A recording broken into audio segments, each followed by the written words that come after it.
خوف تو یہ ہے کہ جو بندہ حوالات میں ایک رات گزار لینا تو اس کے بعد اگر وہ کوئی جرم کرتا تو میں اسے انسان نہیں سمجھتا. میری بیٹی تھی ماشاءاللہ، میں جب گھر آنا اس نے میرے ساتھ کھیلنا، اس کی مجھے بڑی یاد آتی تھی. صبح اس نے مجھے اٹھانا، کئی بار ایسے بھی ہو جانا کہ وہ غصے سے کہہ دینا چل پرے ہو.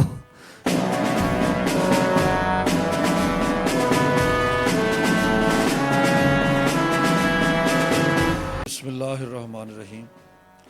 ناظرین، آپ دیکھ رہے ہیں چینل 3 اور میں ہوں آپ کا میزبان شوکت علی ناز. اس وقت ہم موجود ہیں لاہور موٹر وے گجرپورہ تھانہ کے علاقہ میں، جو ایک دلخراش واقعہ ہوا جس میں ایک خاتون کے ساتھ اس کے بچوں کے سامنے زیادتی کی گئی. اسی کیس میں ایک ملزم جن کا نام وقار الحسن ہے، انہوں نے گرفتاری دی اور انہوں نے پولیس اور تمام قانون نافذ کرنے والے اداروں کو بتایا کہ میں ایک شریف النفس انسان ہوں، میں بے گناہ ہوں، میرا کسی قسم کے ایسے لوگوں کے ساتھ کوئی تعلق نہیں ہے. جس طرح بھی جدید ٹیکنالوجی کی وجہ سے آپ نے مجھے اس کے ساتھ ریلیٹ کیا ہے، آپ اپنی پوری تسلی کر لیں، لیکن انشاءاللہ تعالی میں ایسا شخص نہیں ہوں. میں آل رسول صلی اللہ علیہ وسلم کا ماننے والا ہوں، بلکہ میں ان کا ثنا خوان بھی ہوں. اور اس نے پنجاب پولیس کو اپنی گرفتاری دی اور کہا کہ آپ جس اینگل سے بھی میری تفتیش کرنا چاہیں میں حاضر ہوں. اس دوران اس کے اوپر کیا گزری، اس کے خاندان کے اوپر کیا گزری، اب چونکہ مرکزی ملزم عابد جو ہے وہ بھی گرفتار ہو چکا ہے، اس کا ساتھی شفقت پہلے ہی گرفتار ہے. تو آئیے جانتے ہیں وقار الحسن سے اس کی کہانی، اسی کی زبانی سنتے ہیں کہ وہ کیا بتاتے ہیں. السلام علیکم. وعلیکم السلام. جی وقار بھائی، یہ اتنی بڑی آپ کے اوپر الزام آیا، چینلز کے اوپر چلی خبریں، تو پھر آپ نے یہ کس طرح سے مینج کیا؟ اعوذ باللہ من الشیطان الرجیم، بسم اللہ الرحمن الرحیم. شوکت بھائی، سب سے پہلے اللہ کا بڑا شکر ہے، اور میں حکومت پنجاب اور حکومت پاکستان کا بھی شکریہ ادا کرتا ہوں کہ جنہوں نے بہت میرٹ پہ کام کیا ہے. اور پھر آپ کو پتہ ہے جس طرح کا یہ معاملہ تھا، اگر کسی بھی بندے پہ ہوتا تو اس وقت اس کے لیے مشکل تو بڑی تھی نا. تو اس وقت تو پھر کوئی سمجھ نہیں آ رہی تھی، گھر والے بھی بڑے پریشان تھے. جب میرا بھائی کے ساتھ رابطہ ہوا تو بھائی نے بتایا کہ وہ پورے گاؤں کو پولیس نے بڑا سیل کیا ہوا ہے، بڑی پولیس آئی ہوئی ہے. تو اسی وقت میں نے بھائی سے پوچھا، میں تو لاہور میں ہوں، بی بی پاک دامن میں موجود تھا اس وقت. تو اس نے کہا جلدی تم فوراً گھر آ جاؤ. تو میں جب گھر آیا تو ابھی میں قلعہ ستار ہمارا سٹاپ ہے مین، تو اس کے پاس آیا تو مجھے انہوں نے فون کیا آپ ادھر ہی بیٹھے. تو وہ بابا سید امجد حسین شاہ صاحب وہ ہمارے ساتھ آ رہے ہیں، تو پھر ہم آپ کے پاس آتے ہیں. وقار بھائی، اتنی بڑی آفت، اتنا بڑا الزام، اور تمام چینلز کے اوپر آپ کا آئی ڈی کارڈ دکھایا جا رہا ہے، آپ کی تصویر دکھائی جا رہی ہے، تو آپ کو خوف نہیں آیا؟ کیا فیلنگ تھی آپ کی اس وقت؟ فیلنگ تو شوکت بھائی بہت مشکل تھی، لیکن اپنے آپ پہ اعتماد تھا، بھروسہ تھا کہ سچا بندہ جو ہوتا ہے اس کو تو میرے خیال سے ڈرنا نہیں چاہیے، کہ اس کے اندر ڈر ہوتا بھی نہیں. ڈر تو اس بندے کے اندر ہوتا ہے نا جس میں کوئی عیب ہو. تو مجھے تو پورا اللہ تعالیٰ پہ یقین تھا، اور مجھے پتہ تھا کہ یہ بالکل جو ہے جھوٹ ہو رہا ہے. کہ جب مجھے اس بات کا پتہ ہی نہیں، میں ان بندوں کو نہیں جانتا، مجھے اس کیس کا نہیں پتہ، تو یہ سارا جو ہے جھوٹ چل رہا ہے. لیکن یہ وقار صاحب، یہ ملزمان کو پکڑنے میں تو آپ نے بڑی معاونت کی ہے، بڑی گورنمنٹ کی مدد کی ہے. یہ ٹریس تو آپ کی اور آپ کے دوستوں کی اور یہ مدد کے ساتھ ہی سارا ہوا ہے. نہیں، یہ جھوٹ ہے نا اصل میں. میری تو کوئی مدد نہیں، میں تو ان کو جانتا ہی نہیں تھا، تو میں ان کی مدد کیا کرنی تھی.